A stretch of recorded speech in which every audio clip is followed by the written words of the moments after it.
ब्रज અને રાસના નામની ભીસ્ત કઈ છે? હમણાં જ આપ લોકો બોલ્યા હતા ને, નિત્ય ગોલોક અને નિત્ય વૃંદાવન. તો એ બંને ભીસ્તને દો ભીસ્ત અવલ લૈલ में મહામતી પ્રાણજી વાણીમાં કહે છે. એટલે કે અવલ લૈલમાં પેલા ફેરાની અંદર બે ભીસ્ત દેવામાં આવી અને આ બે ભીસ્ત નિત્ય ગોલોક અને નિત્ય વૃંદાવન છે. ત્યાં કયા પ્રકારના જીવને મુક્તિ આપી?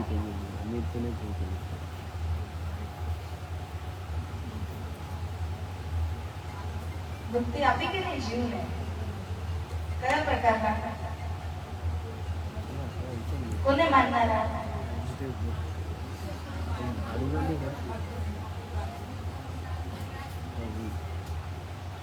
ખૂબ સુંદર. તારતમ્યમાં આવીને પણ જે મૂળ સંસ્કાર જોઈએ, તો મૂળ સંસ્કાર જ્યારે બાલગોપાલને માનવાના હોય ત્યારે એમના માટે નિત્ય ગોલોકની ભીસ્ત દીધી છે અને જેમના અંદર રાસ વિહારી શ્રી કૃષ્ણજીને પ્રતિ સમર્પણ છે. તારતમ્યમાં આવીને પણ એમના માટે જે ભીસ્ત કરી છે નિત્ય વૃંદાવન છે. આ રીતે આ બંને ભીસ્ત થઈ. અને જે ઉપર જે મમતી ભીસ્ત વિશે તમે કહ્યું, એનું હજી એક નામ છે. એ કયું નામ છે? હા, બરાબર, કંઈક આન્સર આવ્યો. કોણ બોલતો હતું? હા, બોલો. હા, તૃતીય બરાબર છે.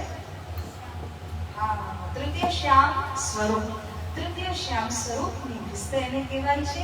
તૃતીય સ્વરૂપ રાજ્યના 5 સ્વરૂપ મધ્ય ત્રીજું સ્વરૂપ એટલે મહમ્મદ સાહેબનું સ્વરૂપ છે. અને મહમ્મદ સાહેબને માનનારા જેના જન્મ જન્મથી જે સંસ્કાર થઈ ચૂક્યા હોય એવા અનુયાયીઓ જ્યારે તારતમ્યમાં આવી જાય છે, મહામતી શ્રી પ્રાણજીના સ્વરૂપને જુએ છે, પરંતુ એમને યાદ કોની રહે? સંસ્કાર અવલ મોહમ્મદનો જ રહે છે. એમના માટે મહામતી ભીસ્ત દેવામાં આવેલી છે. આ પ્રકારથી 3 ભીસ્ત આપણે સબલિકમાં જોઈ. એનાથી પહેલા 3 ભીસ્ત આપણે ક્યાં જોઈ હતી? અવ્યાકૃતમાં. અને હવે કેવલમાં કેટલી ભીસ્ત છે? એક છે. અચ્છા, કેવલની અંદર સ્થૂળ સૂક્ષ્મ કારણ મહાકરણમાં શું શું આવ્યું છે? કેવલના સ્થૂળમાં, કેવલના મહાકરણમાં શું આવ્યું?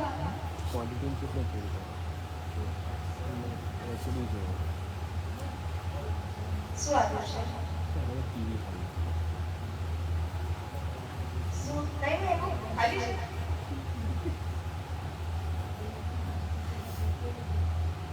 બોલો.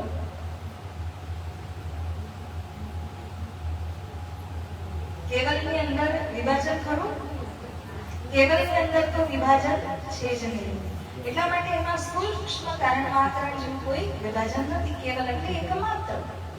કેવલ એક કોનું પ્રતિબિંબ છે? કેવલ બ્રહ્મ કોનું પ્રતિબિંબ છે?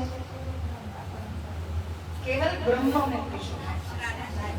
શ્રી રાજજીને સબલિક બ્રહ્મ એ કોનું પ્રતિબિંબ છે? અક્ષર બ્રહ્મ. સબલિક ધામ કોનું પ્રતિબિંબ છે? અક્ષરધામનું. અને કેવલ ધામ કોનું પ્રતિબિંબ છે? શ્રી પરમધામનું છે. બંને ધામ એટલે કે કેવલધામ અને સબલિક ધામના વચ્ચે શું વહે છે? પરમધામ અક્ષરધામના વચ્ચે પણ એનું જ આ પ્રતિબિંબ છે. આવી રીતે કેવલધામ અને સબલિક ધામ ઉપર નીચે છે કે સામસામે? સામસામે છે. જેના માટે કહ્યું છે એક લોક વર્તી. એક લોક વર્તી એટલે કે જેમ કે આ ફૂલ અને આ ફૂલ બિલકુલ સામસામે છે. એમાં કોઈ ઊંચાઈ કે નીચાઈનો સવાલ નથી આવતો. એવી રીતે સબલિકનું ધામ અને કેવલનું ધામ, અક્ષરનું ધામ અને રંગમહલ પરમધામ એ બંને એક લોક વર્તી જ કહેવામાં આવે છે. પરંતુ અક્ષરધામ એ શેની મજલ છે અને પરમધામ શેની મજલ છે?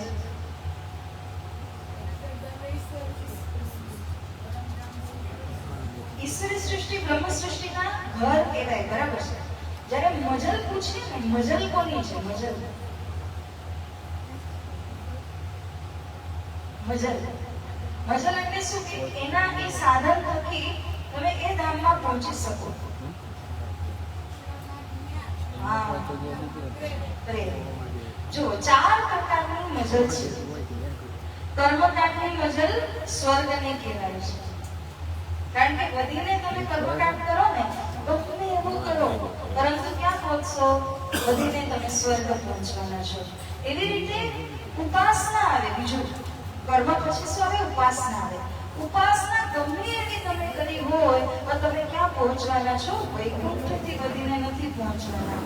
પરંતુ જેના પાસે જ્ઞાન છે એ જ્ઞાન દ્વારા ક્યાં પહોંચશે? અક્ષરધામ સુધી. પરંતુ શું તે પરમધામમાં પ્રવેશ પામશે? નહીં પામે. કારણ કે એને શું જોઈએ છે? પ્રેમ જોઈએ છે.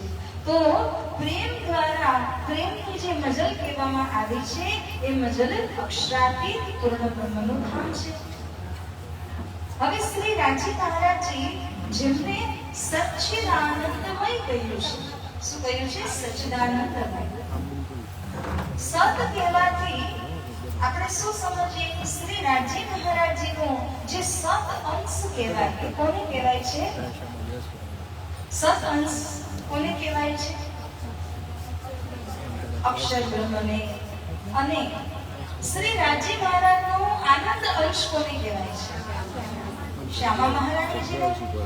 એક વાત સમજો, શ્રી રાજી મહારાજના સત અંશમાંથી કરોડમો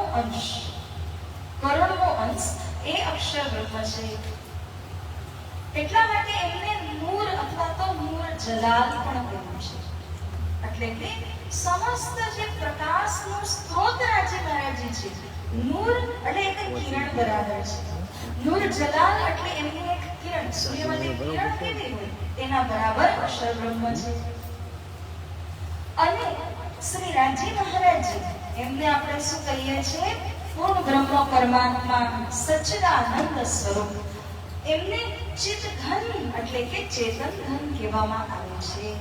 કોઈ પણ પ્રકારની કમી શ્રી રાજી મહારાજની અંદર નથી. એમનો જ સતમાંથી કરોડમો અંશ કહેવાય છે. કોને? અક્ષર બ્રહ્મને કહેવાય છે.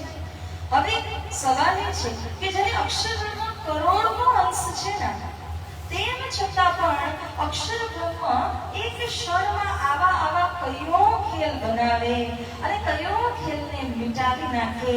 ક્ષણ મેં દેખ કે પલ મેં ઉડાવે એવી શક્તિ જો અક્ષર બ્રહ્મમાં છે, એ તો સૂર્યની સામે કેટલી છે? એક કિરણ માત્ર શક્તિ છે. તો પ્યારા સુંદર સાંજી આ વિરાટનું જે જ્ઞાન છે આપણને સમજાવે છે કે તમે અક્ષર બ્રહ્મની શક્તિને સમજો તો અક્ષર બ્રહ્મની આગળ અક્ષરાતીત રાજી મહારાજની શક્તિ કેવી શક્તિ છે? આ તો એક ફક્ત કિરણ માત્ર છે. એ તો સમસ્ત તેજ રાશિથી સંપન્ન સૂર્ય છે શ્રી રાજી મહારાજજી. પરંતુ હું વારવાર સુંદર સાંજને કહું છું, એક વાત વિશે તમે સતર્ક રહો. રાજી મહારાજ અને અક્ષર બ્રહ્મને દુનિયામાં કેટલા લોકો જાણે છે? પ્રણામી સંપ્રદાય, બરાબર. અને અક્ષર બ્રહ્મ તરીકે ઘણા લોકોને ઠાકોરજી ગોલોકીનાથ એવી રીતના પરિચય છે. પરંતુ રાજી મહારાજને કોણ જાણે છે? આવું કેમ? રાજી મહારાજને કેવલ પ્રણામી કેવી રીતે જાણે છે? કેમ બીજા નથી જાણતા? આ એક બહુ અગત્યની વાત છે જે સુંદરસાજીના મનમાં એવું હોઈ શકે કે આપણા રાજી મહારાજ આટલા શક્તિશાળી છે, સંપન્ન છે, અને આપણે આટલી ભક્તિ કરીએ છીએ, પરંતુ શ્રી રાજી મહારાજને બધા ઓળખતા કેમ નથી? કોઈને છે આનો જવાબ? થોડુંક હિન્ટ આપજો.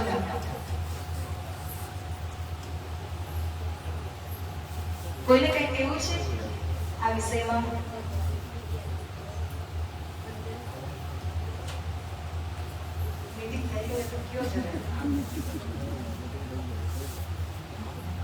સુંદર સાંજી, હું દર વખતે જ્યાં પણ શિબિર હોય, ચર્ચા હોય, તો હું બધાને આ વિષયમાં જણાવું છું. શ્રી રાજી મહારાજ પૂર્ણ બ્રહ્મ પરમાત્મા છે. અને અક્ષર બ્રહ્મ દ્વારા આ સંસારની રચના થઈ છે. આ સંસાર અસત જળ દુઃખમય સંસાર છે. તો દરેકને શું લાગે કે પૂર્ણ બ્રહ્મ પરમાત્મા અસત જળ દુઃખમય સંસારની રચના કેવી રીતે કરાવી શકે? જ્યારે એમનું ધામ આટલું સુખદાયી છે, તો એમના દ્વારા આવા અસત જળ દુઃખમય સંસારની રચનાનું કારણ શું? આ કારણને કોઈ પણ જાણતા નથી. આપણને ખબર છે કે બ્રહ્મપ્રિયાઓએ જાણતા અજાણતા ખેલ માંગ્યો તો આમાં આવી ગયા. એમને બી ખબર નહોતી. એમને તો શું લાગ્યું કે પરમધામની અંદર જે સુખ મળે છે, દુઃખ એના કરતા વધારે વિશેષ છે. એવું માનીને બ્રહ્મ સૃષ્ટિઓએ ખેલ માંગ્યો. શ્રીરાજી મહારાજજી અક્ષરબ્રહ્મને આદેશ કરી અને આ ખેલની રચના કરાવે છે. હવે મને એક વાત કહો કે નાના નાના કામ હોય એની અંદર ખુદ યશસ્વી પ્રધાનમંત્રી નરેન્દ્ર મોદીજી આવે ખરા? નહીં આવે. એમનો એક હુકમ જ કાફી છે, એક ઈશારો માત્ર કાફી છે કે જે ઈશારા દ્વારા એમના એક ફોન કોલ દ્વારા કે એક વિચાર દ્વારા કેટલાય કામને પાર લગાડી શકે છે. એવી રીતે લોક પરલોકનું સામ્રાજ્ય જેમના હાથોમાં છે એવા શ્રીરાજી મહારાજ અને શ્રીરાજી મહારાજજીની માટે અહીંયા આવવું અને અહીંયા કોઈ કાર્ય કરવાની કોઈ આવશ્યકતા નથી. એમનું ધામ જ પરિપૂર્ણ છે.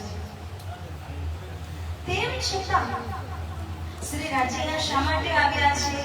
ફક્ત ને ફક્ત પોતાના બ્રહ્મપ્રિયાઓના માટે જ આવ્યા. જેમ કે આ દ્રષ્ટાંત કદાચ તમે મારાથી જ સાંભળ્યું હશે. હોઈ શકે કે કોઈ તમારા બાળકો, તમે દાદી દાદા હોય કે મમ્મી પપ્પા હોય, તમારા બાળકો સ્કૂલ ગયા. હવે તમારી ઈચ્છા છે કે નોકરો ન જાય લેવા માટે, સ્કૂલ બસ ન જાય, હું પોતે જાઉં, એને મૂકું અને હું પોતે એને લઈને આવું. આ તમારી લાગણી છે. હા, તમે ધારો તો તમારી પાસે સારી એવી ફેસિલિટીઝ હોય કે સ્કૂલ બસ તમે કરાવી શકો, પ્રાઇવેટ કાર તમે આપી શકો, બધું છે. પણ તમારી લાગણી એમ કહે છે કે ના, મારે જ મારા બાળકને મૂકવા લેવા માટે જવું છે. એવી રીતના શ્રીરાજી મહારાજજી પોતે બ્રહ્મ આત્માઓને લઈને આવ્યા છે, પોતે જ લઈને જવાના છે. આ એમની નિસ્બતે સખ્યો પ્રત્યેની લાગણીનો ભાવ છે. હવે સમજવાની વાત એ છે કે હર નાના નાના કામ માટે ધણી નથી આવતા, બ્રહ્મપ્રિયાઓના માટે જ આવ્યા છે. એ જ એમનું કાર્ય છે. માટે સાથજી, જે અહીંયા તમે કેટલાય મંદિર જોતા હશો ને, શંકર દાદાના એટલાય મંદિરો હશે, નારાયણજીના એટલા હશે, ગણપતિ બાપાના એટલા હશે, હનુમાનજીના અને રામજીના, અને નાના નાના બાળકો સુધા એમને ઓળખે, જાણે. એ કેમ? કારણ કે ઠેર ઠેર એમના મંદિરો છે. ઠેર ઠેર તો મંદિરો કેવી રીતે બન્યા? કારણ કે જ્યાં આવ્યા મંદિરની સ્થાપના થઈ. દ્વારિકામાં આવ્યા, ત્યાં સ્થાપના કરી. બદ્રીનાથ કેદારનાથ ગયા, ત્યાં સ્થાપના કરી. દક્ષિણ ભારત ગયા, રામેશ્વર બનાવ્યું, ત્યાં સ્થાપના કરી. કહેવાનો ભાવ એ છે કે એ બધે જ કાર્ય ક્ષેત્રમાં આવવાનું થાય છે એમનું બાર બાર. હવે હું છું તો હું બોમ્બેથી કેટલી વાર આવી શકવાની હોય, પણ અહીંયાનો કોઈ સ્થાનિક વ્યક્તિ હોય તે અહીંયા બાર બાર આવી શકતું. જે બહારથી આવનારા છે એ ઓછા આવી શકતા હોય. કહેવાનો ભાવ એ છે સુંદરસાજી કે જે 14 લોકની અંદરના દેવી દેવતાઓ છે ને, એ તો બાર બાર આવે છે, બાર બાર જાય છે, બાર બાર લીલા કરે છે, કેટલાય અવતાર ધારણ કરે છે.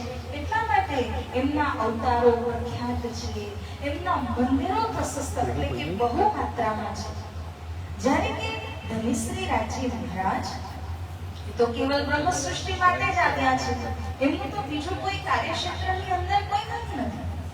તો પોતાના બ્રહ્મપ્રિયાઓને જગાડીને પરમધામ લઈ જવાના માટે જ્યારે ધની આવ્યા, તો ધનીજી કોના વચ્ચે પ્રગટ થયા, કોના વચ્ચે જાહેર થયા? સૌથી પહેલા બ્રહ્મ સૃષ્ટિ વચ્ચે જાહેર થયા. આટલું ક્લિયર છે આપણને? ધનીજી તો બ્રહ્મ સૃષ્ટિ વચ્ચે જાહેર થયા. હવે બ્રહ્મ સૃષ્ટિનું કર્તવ્ય છે. શું કર્તવ્ય છે? કે ધનીને જન જન સુધી આપણે ધનીની લીલાને જણાવીએ, ધનીની વાતોને આપણે જણાવીએ. બરાબર? રાજી મહારાજે તો આપણને જણાવી દીધું કારણ કે ધની કોના માટે? બ્રહ્મ સૃષ્ટિઓ માટે જ આવ્યા હતા.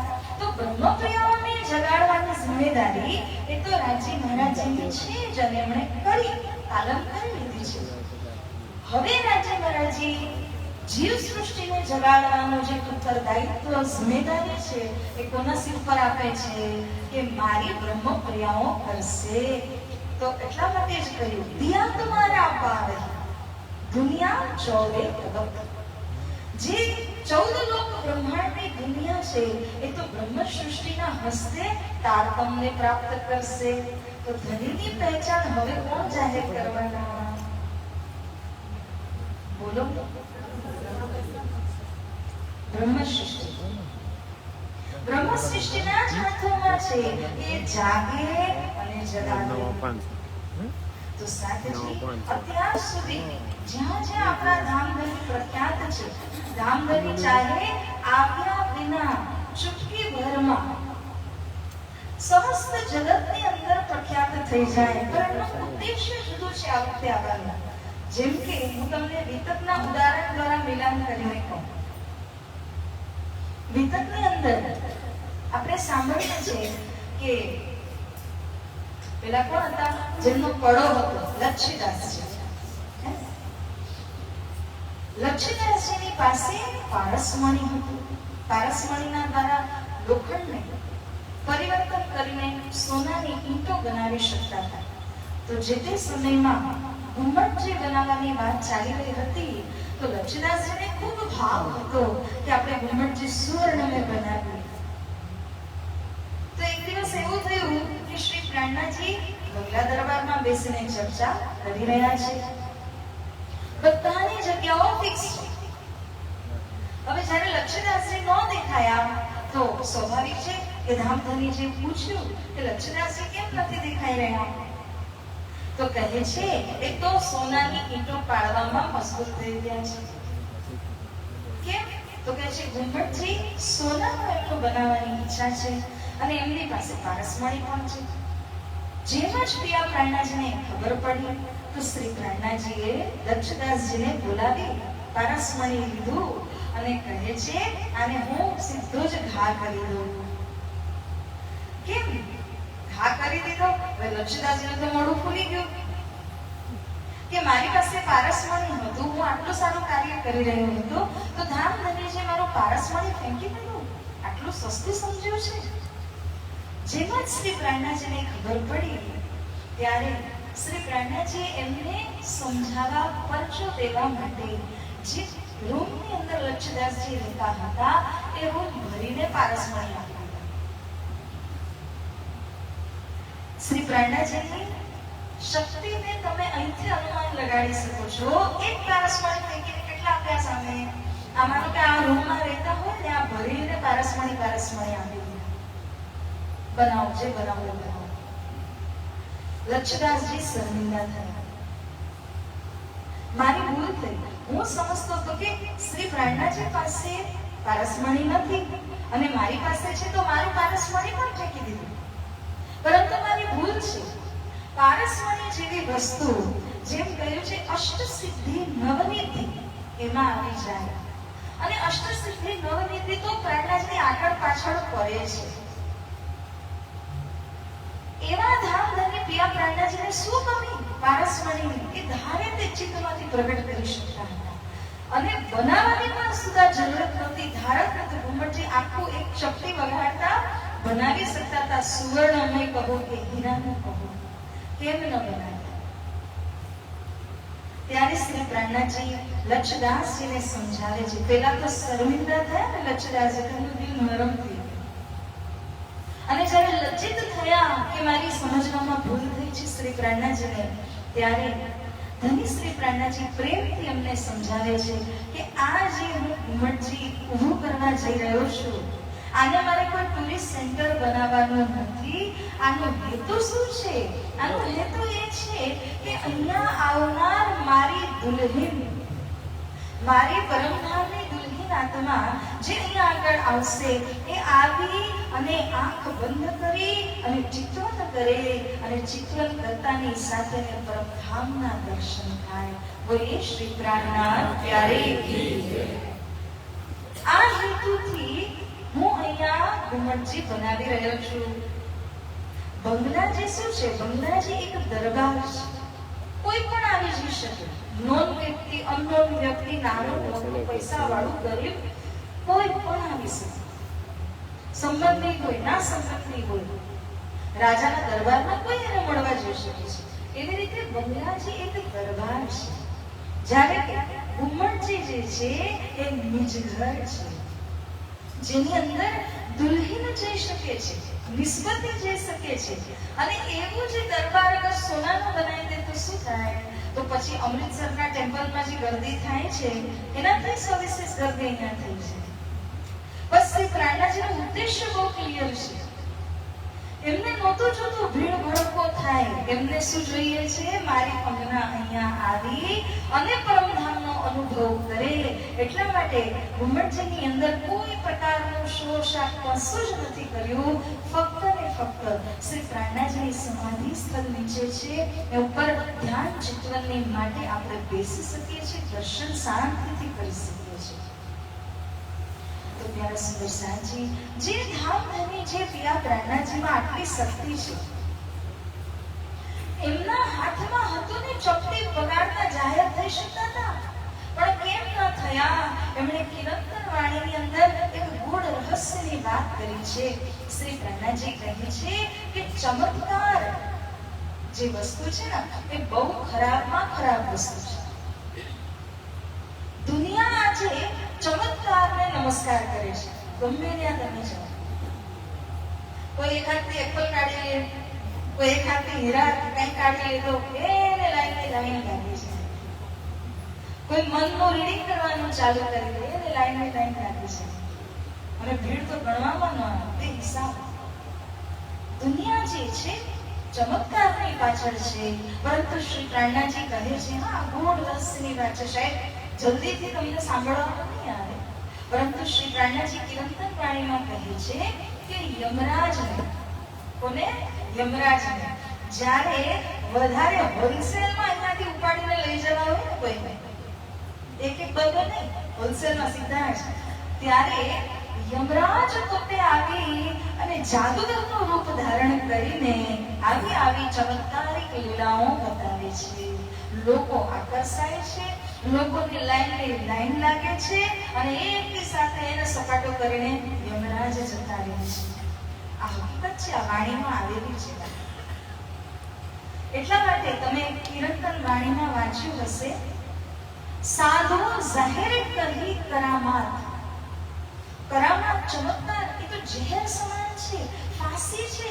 અરે જે કોઈ કરામાતના ચક્કરમાં પડી જાય ક્યારે ઊંચું નહીં આવે.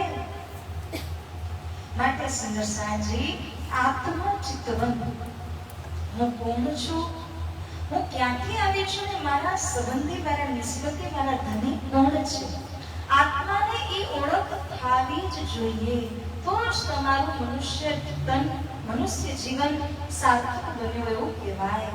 જો આ વસ્તુ તમારા દિલમાં ચોક્કસ ન થઈ, હજી પણ અચૂક છે, ખબર નથી પડતી કે આ મારા ધની છે કે આ મારા ધની છે, તો તમારો લીધેલો જન્મ તમે કરોડોપતિ કરના હોય પરંતુ સાર્થક નથી થયો.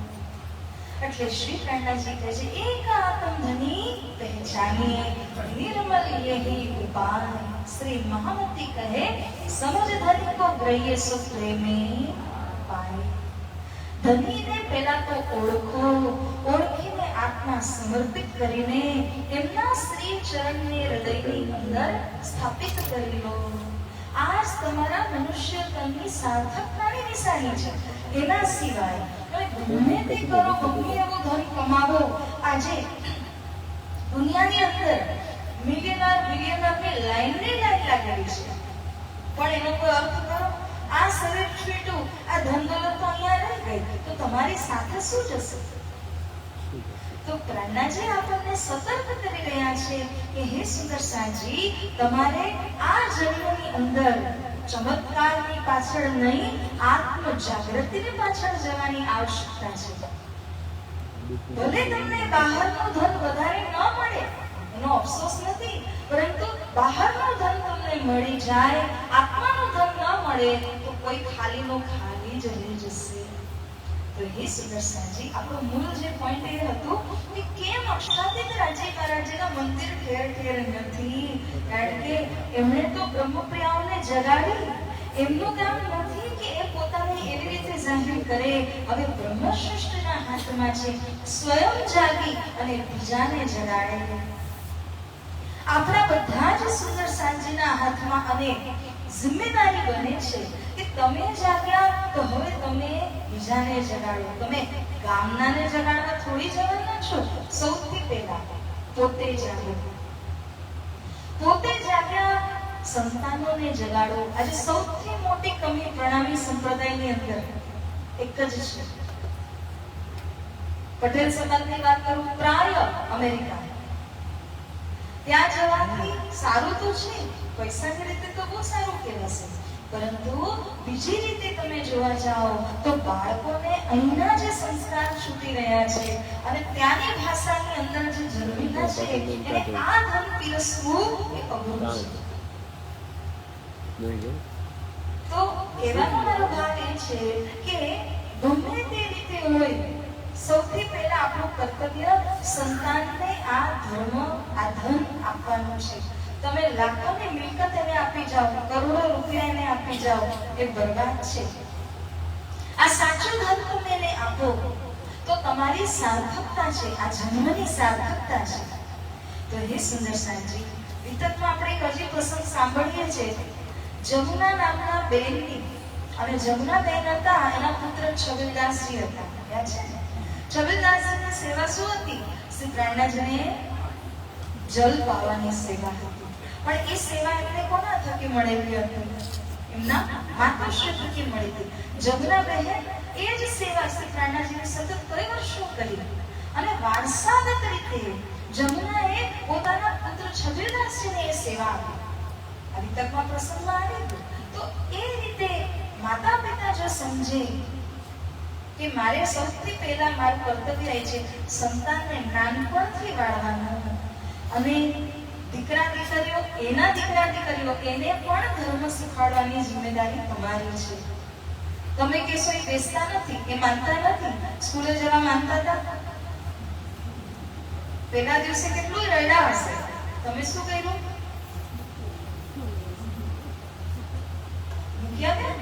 અમારે કહેવાનું કારણ શું બન્યું? આપણે ગઈ વખતે બી બાળકોની શિબિર કરી, આ વખતે બી શિબિર કરી. આ વખતની શિબિરની અંદર ગઈ વખતે તો ચલો પહેલી જ વખત હતું, આખું ફ્રેશ હતું.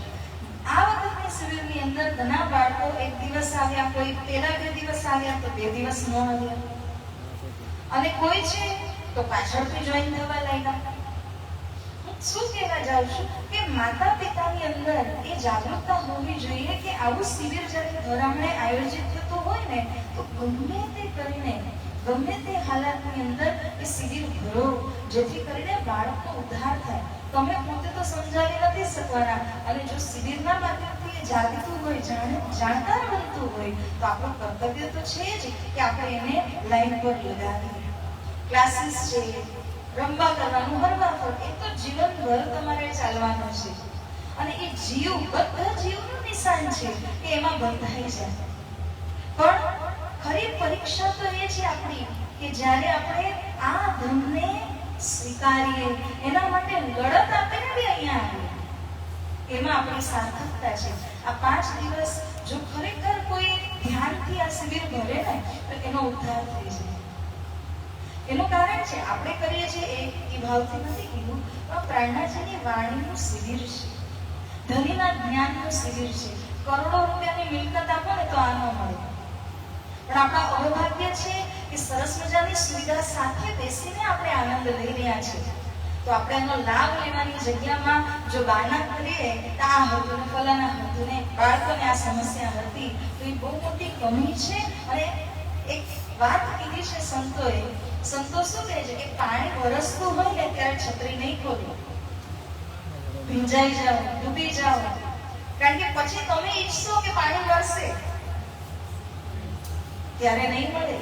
જ્યારે વરસતું હોય પાણી, એ સમયમાં તમે આનંદ લઈ લો, તમે જીવના કરી લો, પછી જ્યારે તમે પોતે ઈચ્છો ને તો પણ નહીં થાય. તો આ છે, એટલે આપણે સૌથી પહેલા આ ધર્મને, આ ધર્મને આપણે જાળવવું. અને આ ધર્મને આપણે જાળવવા માટે માટે આ અવેરની અંદર અવશ્ય તમે બાળકોને લાવો, બકાયદા કંઈ પણ હોય એને મેનેજ કરીને લાવો તો જ તમારી સાર્થકતા છે. કે આ ધન ધણીનું ધન છે ને આ એમને મળતું નથી.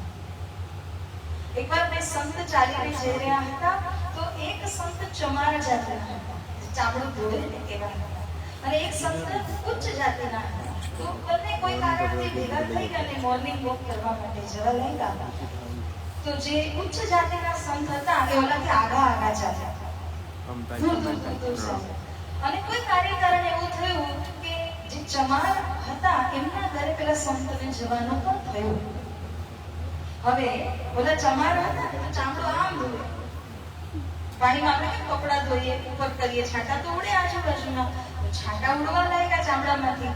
ઓલા જે ઉચ્ચ જાતિના સંત હતા દૂર દૂર ખસવા લાગે. મારી પર એક છાંટો બી ન ઉડવો જોઈએ તો હું અપવિત્ર થઈ જઈશ. ચામડું ચમાર દૂર થવા લાગ્યા તો પણ એના ઉપર છાંટા ઉડ્યા જ ઉડ્યા. ત્યારે પેલા સંતે જાણી જોઈને બોલાવ્યા એ ઘરે ગયા તો કે હવે તમારે સ્નાન કરવું પડશે ને મારે કંઈક કરવું પડશે ને આ ને તેને શુદ્ધિકરણનો ઉપાય કરવા લાગ્યા. ત્યારે એ જ દિવસે જ્યારે છાંટા ઉડ્યા હતા એ જ દિવસે એમને એવો સાક્ષાત્કાર થાય છે પરમાત્માનો કે જેના માટે ઘણા વર્ષોથી પરિશ્રમ કરી રહ્યા હતા.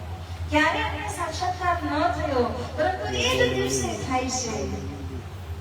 અને એમને સમજ પડી કે આજે કેમ થયું, કારણ કે જે ચમાર હતા ને એ બહુ ઉચ્ચ દરજાના ભક્ત હતા, સાધનશીલ હતા. એમના હાથેથી સ્પર્શ થયેલું પાણી પણ જ્યારે ઉડ્યું અને ફાયદો થઈ ગયો. એના કેટલાય સમયનો રસ્તો બંધ હતો તે ખુલી જાય છે. એને પોતાને અનુભવ થયો. હવે મજાની વાત કઈ થઈ કે પહેલી વાર તો જાણતા થઈ ગયું. હવે એને શું જોઈતું પેલાની પાછળ જવા લાગ્યા. જાણી પૂછીને મોર્નિંગ વોકમાં ભેગા થયા, એના ઘરે પણ ગયા અને જ્યાં એ ચમાર પેલું કરી રહ્યા હતા ત્યાં ઉભા થયા. હમણાં છાંટા ઉડશે પણ આજે શું થયું,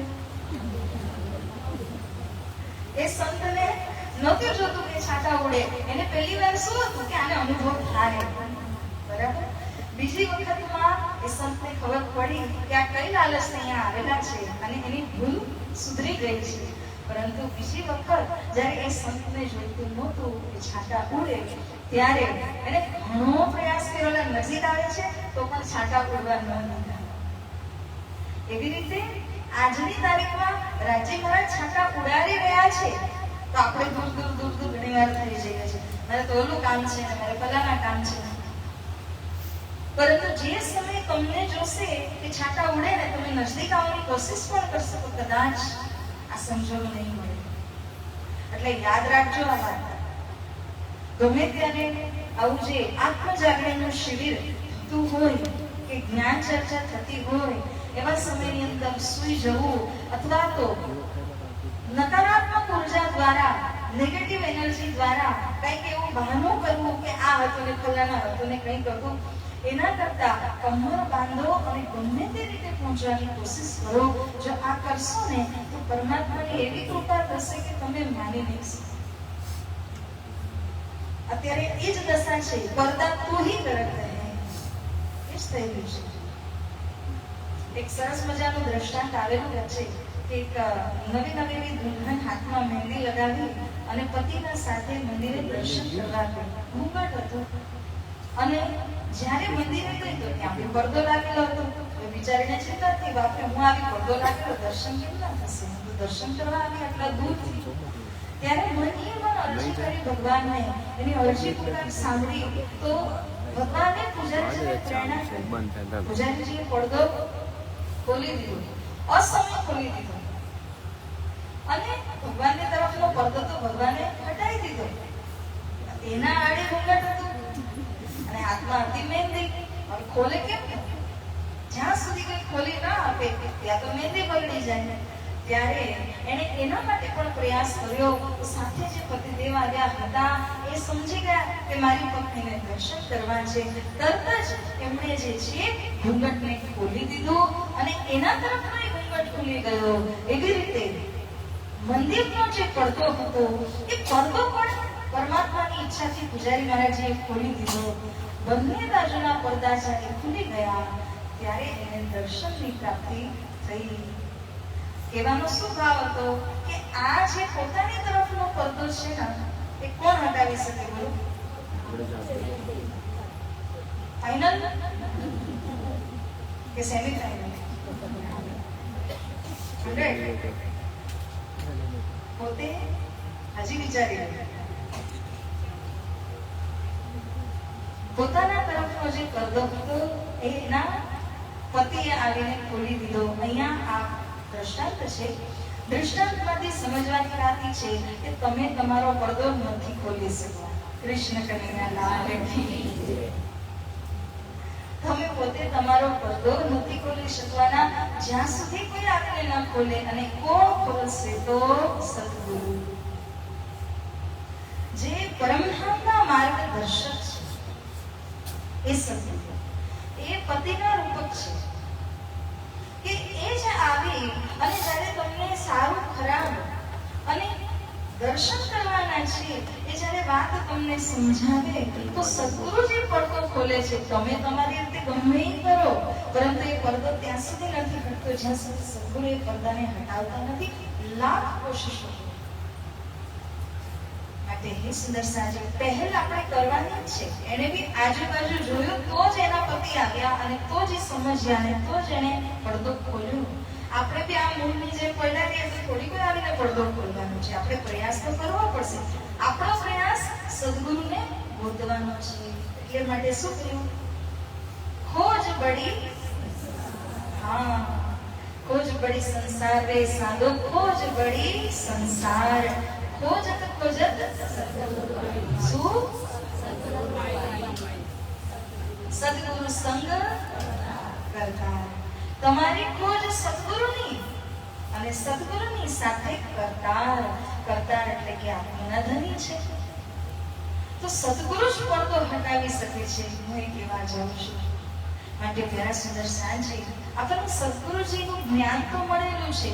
હવે જ્ઞાન આપણને પુસ્તકના રૂપમાં જ્યાં સુધી હોય પણ બધું જ વાંચે ને તો બધું એક સમાન દેખાય. એના અલગ અલગ અર્થો છે.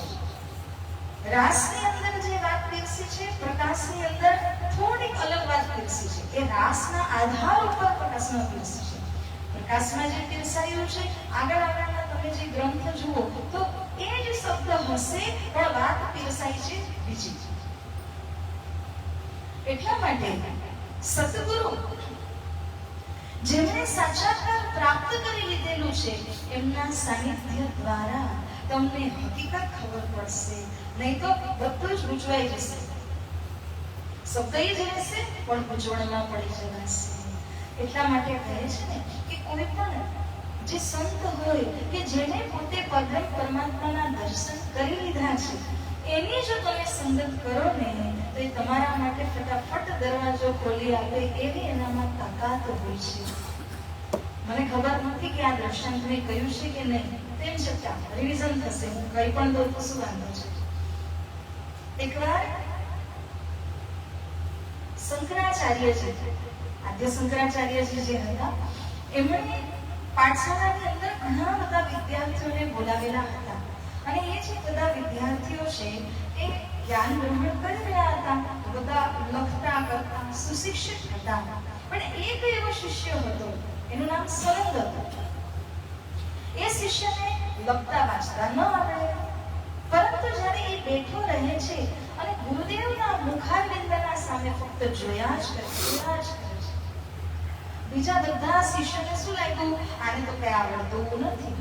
તો એક દિવસ એવું થયું કે સનંદ કોઈ કાર્યને આપી દીધું. કોઈ સેવાનું કાર્ય હતું તો કપડા ધોવા માટે નદીના બીજા કિનારે જાય છે. ગુરુદેવ એની પ્રતીક્ષા કરી રહ્યા છે શંકરાચાર્યજી કે ભાઈ હમણાં આવશે ને હું પ્રશિક્ષણ ચાલુ કરીશ. આવ્યો ને. બધા વિદ્યાર્થી નોટ કોપી ખોલીને બેઠેલા છે અને બધાને થયું કે હજી કોની વાટ જોવાય? આમ તો બધા અહીંયા જ છે. ત્યારે બધાએ શંકરાચાર્યજીને કહ્યું કે હવે આપ પ્રશિક્ષણ ચાલુ કરી દો. ત્યારે શંકરાચાર્યજી કહે છે કે ના, હું મારા પ્રિય શિષ્યની વાટ જોઉં છું, અને એ છે સનંદ. બધાને નવાઈ લાગી. અરે અનપઢ ગવાર, એને કે આવતો થતું નથી, એની તમે વાટ જોઈ રહ્યા છો, અમે અહીંયા બધા જ બેઠા છે, એનામાં એવી શું ખાસ વાત છે? ગુરુદેવ કહે છે એની અંદર જે શ્રદ્ધા છે મારા પ્રત્યે, જે વિશ્વાસ છે મારા પ્રત્યે, એ જ એને મારા માટે ખાસ બનાવે છે. તમને બધાને દેખાડું. શંકરાચાર્ય શિષ્યોને પૂછ્યું તો કહે છે બતાવો.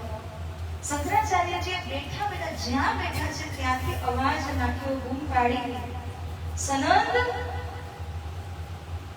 એક બે વખત જ્યારે બૂમ પાડે છે, નદીના બીજા કિનારે પેલો હતો, ત્યાં અવાજ સંભળાયો ગુરુદેવનો, અને ત્યાંથી એને કહ્યું, હા ગુરુદેવ, શું કામ છે? હું આવું છું. કહીને જે કંઈ હતું ત્યાં કપડા ધોવાનું જે કંઈ કાર્ય હતું એને કરતું મૂક્યું, અને દોડીને જ્યારે આવવા ગયો તો નદી હતી, પાણી હતું. હવે એને દેખાયું પણ નહીં.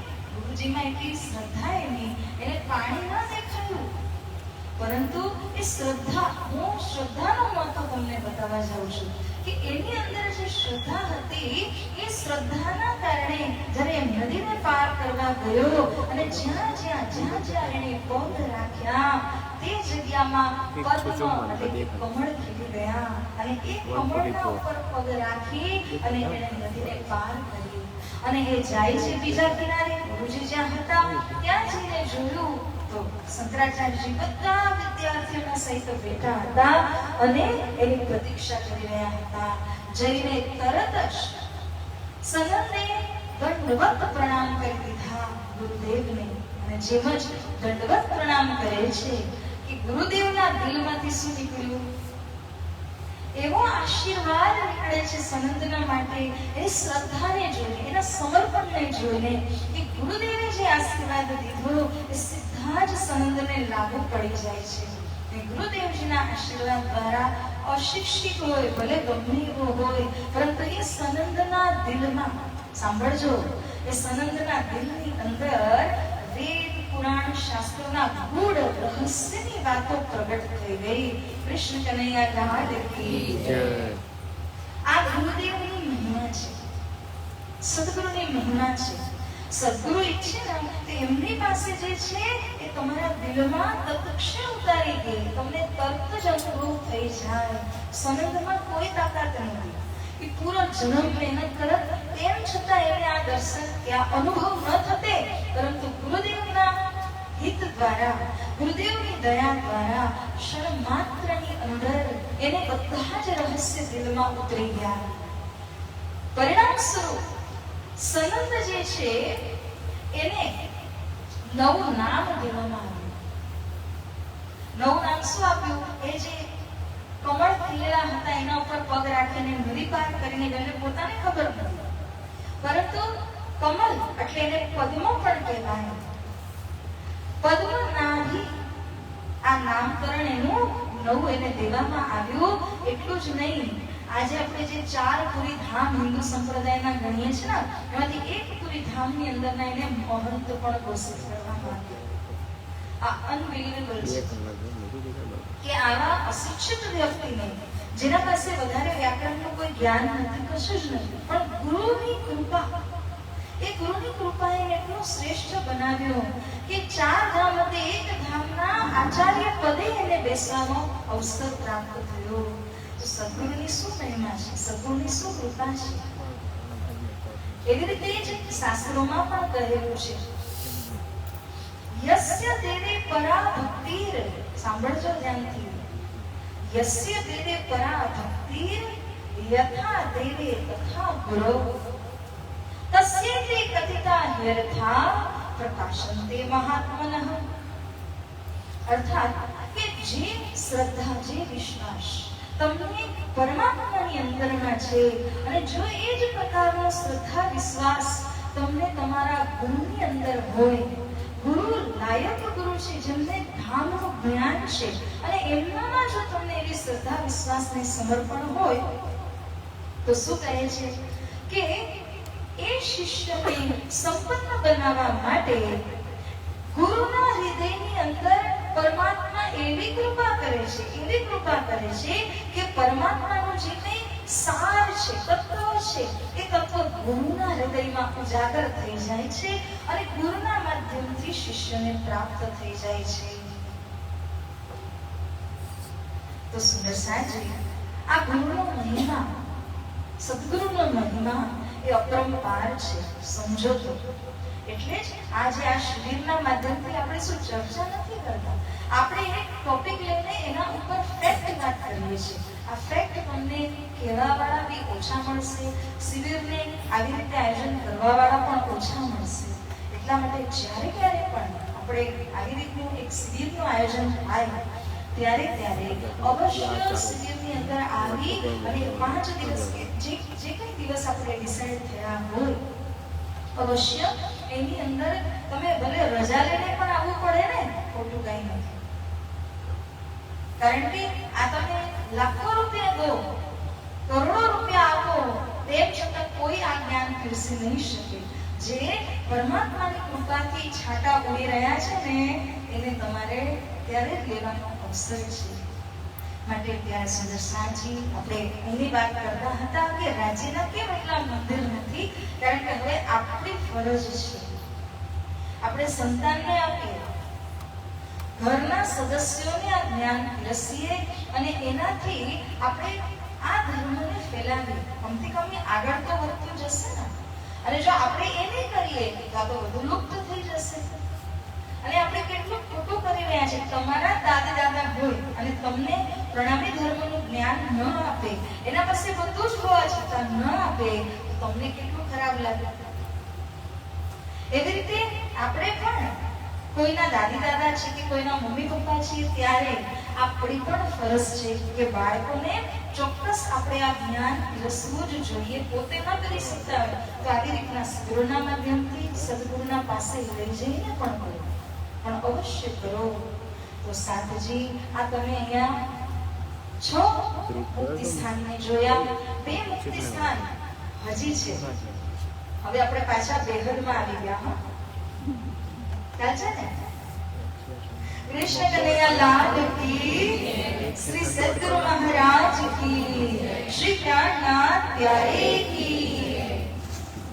ત્યારે સુંદર સાજી, આપણે સત્સ્વરૂપની અંદરની વાત કરી રહ્યા છે.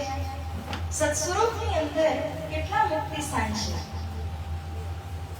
2 છે. અને ઉપરથી ગણીએ તો પહેલું અને બીજું મુક્તિ સ્થાન સત્સ્વરૂપની અંદર આવે છે.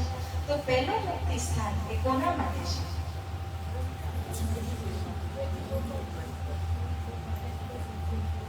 બ્રહ્મ આત્મા 12,000 છે. એ 12,000 બ્રહ્મ આત્માઓએ જે જીવના ઉપર અધિષ્ઠાન કર્યું છે, આધાર બનાવ્યો છે, એ જીવને મુક્તિ દેવા માટે સૌથી પહેલી મુક્તિ સ્થાન છે, પહેલી વિસ્ત છે. એવી રીતે બીજા નંબરની વિસ્ત કોના માટે છે? ઈશ્વરી સૃષ્ટિ ના જીવ.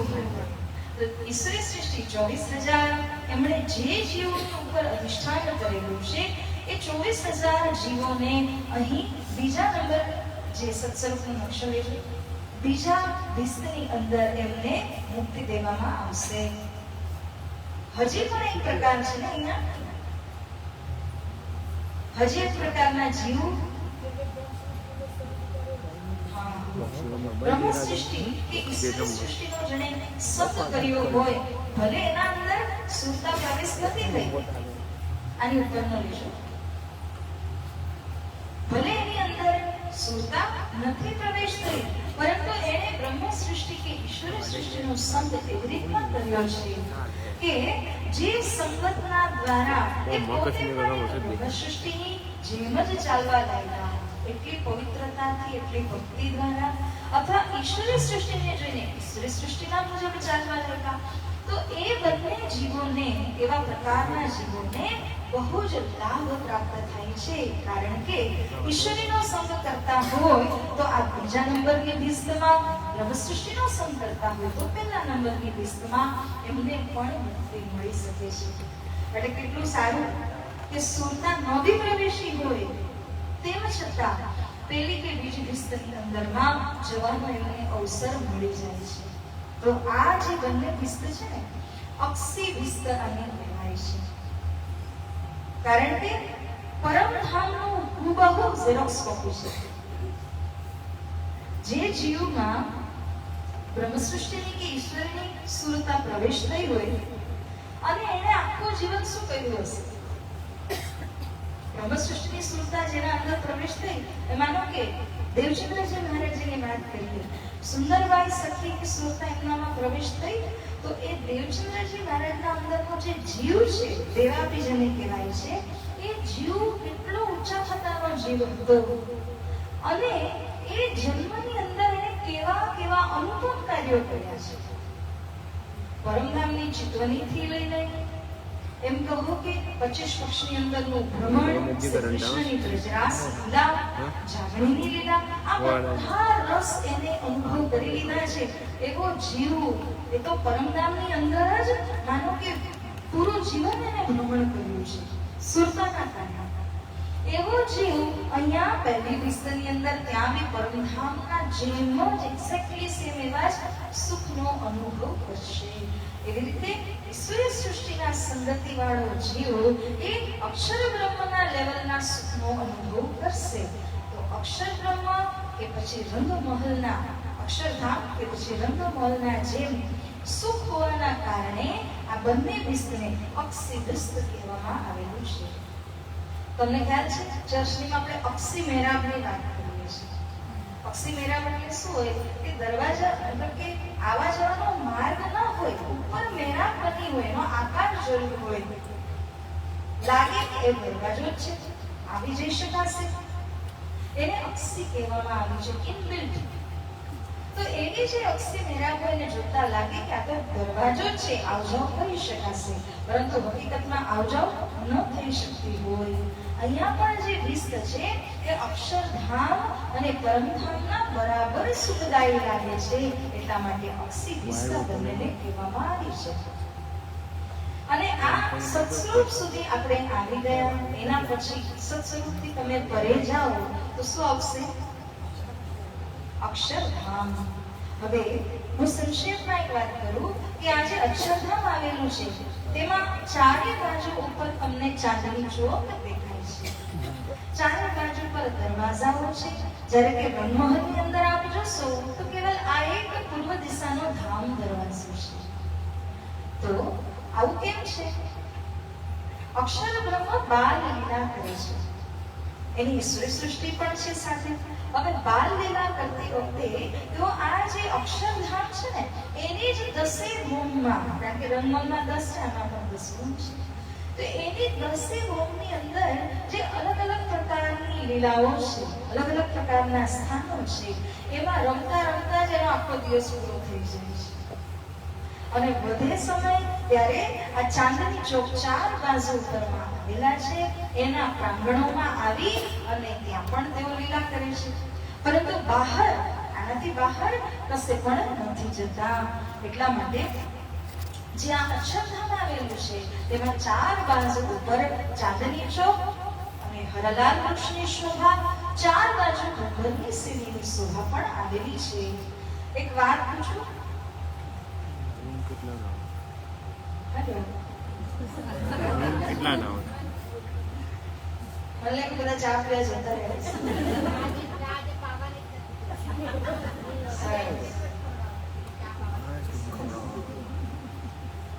તો સુંદર સાહેબ એક વાત એ પૂછવાની છે, હું ભૂલી ગઈ છું પૂછવાનું.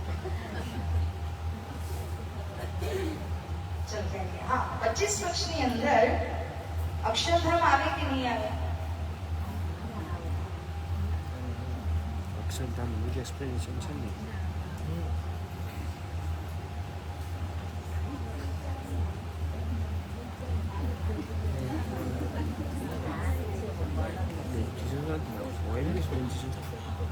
આવે કે નહીં આવે? 25 પક્ષના નામ ગણાવો એની અંદર નહીં આવે, પણ 25 પક્ષની સીમાની અંદર તો આવી છે. કારણ કે 25 પક્ષ કેટલા હિસ્સામાં આવેલા છે? 50 કરોડ યોજનની લંબાઈ પહોળાઈની અંદર અહીંથી લઈને અહીં સુધી આ પૂરું 50 કરોડ યોજન છે. અને આ જે 50 કરોડ યોજનની લંબાઈ પહોળાઈના અંદર એરિયાની અંદર તો આ અક્ષરધામ આવી ગયું છે. પણ હા, 25 પક્ષ ગણવા જશો તો 25 પક્ષની અંદર એક પક્ષ તરીકે અક્ષરધામ નથી આવતું. હવે આ જે 25 પક્ષ કહ્યા છે, બરાબર, એક કેના સમાન છે? ઘણી વખત સુંદરસાજીના મનમાં પ્રશ્ન હોય છે, પરંતુ એવું થાય ને કે ઘણીવાર પૂછી ન શકતા હોય. એટલા માટે હું મારા તરફથી જ ખુલાસો કરી દઉં આ વાતનો કે જે 25 પક્ષ છે, જેમ દુનિયાની અંદર શું કહેવામાં આવે છે, 7 વન્ડર્સ ઓફ ધ વર્લ્ડ, 7 અજાયબીઓ, હે ને? તાજમહલ છે, ચીનની દિવાલ પર ખાલ થઈ ગઈ, આ તે બધું કર્યું. તો એ જે રીતના દુનિયામાં 7 એવા પ્રખ્યાત નમૂનાઓ છે, એવી જ રીતના શ્રી પરમધામની અંદર એક એક કણમાં રાજ્ય મહારાજા જ છે, પરંતુ એવી 25 અતિ સુંદર જગ્યાઓ છે જે સંસારમાં કેવું 7 અજાયબીની છે. એવી રીતે પરમધામની અંદર 25 પક્ષ કહેવામાં આવેલા છે. તો પરમધામના 25 વન્ડર્સ, જેમ ખેલની અંદર આપણે કે 7 વન્ડર્સ ઓફ ધ વર્લ્ડ, એવી રીતના પરમધામની અંદર 25 વન્ડર્સ ઓફ પરમધામ, એ રીતે 25 પક્ષ શોધાઈએ છે. એમાં અક્ષરધામની ગણતરી નથી, પણ એ પૂરા પરિસરની અંદર 50 કરોડ યોજના પરિસરની અંદર જરૂર આ અક્ષરધામ આવી જાય છે. તો કૃષ્ણ કનૈયા લાલ કી જય. જ્યારે આપણે જમનાજીને પાર કરીએ ત્યાર પછી આવે છે અક્ષરાતીત રંગમહલ. અને હવે જે આપણે કરવાના છે આફ્ટર ધ બ્રેક, એમાં આપણે આ જે રંગમહલ અક્ષરાતીત પરબ્રહ્મનું ધામ, એની અંદર 24 કલાકની અંદરમાં કઈ કઈ લીલાઓ થાય છે, જેને અષ્ટપ્રહરની લીલા કહેવામાં આવે છે, એના વિશેમાં આપણે થોડા બ્રેકના પછી ચર્ચા કરીશું. તો આવો એક જયકાર બોલી લઈએ, એની સાથે જ બ્રેક કરી અને પછી મળીએ. કૃષ્ણ કનૈયા લાલ કી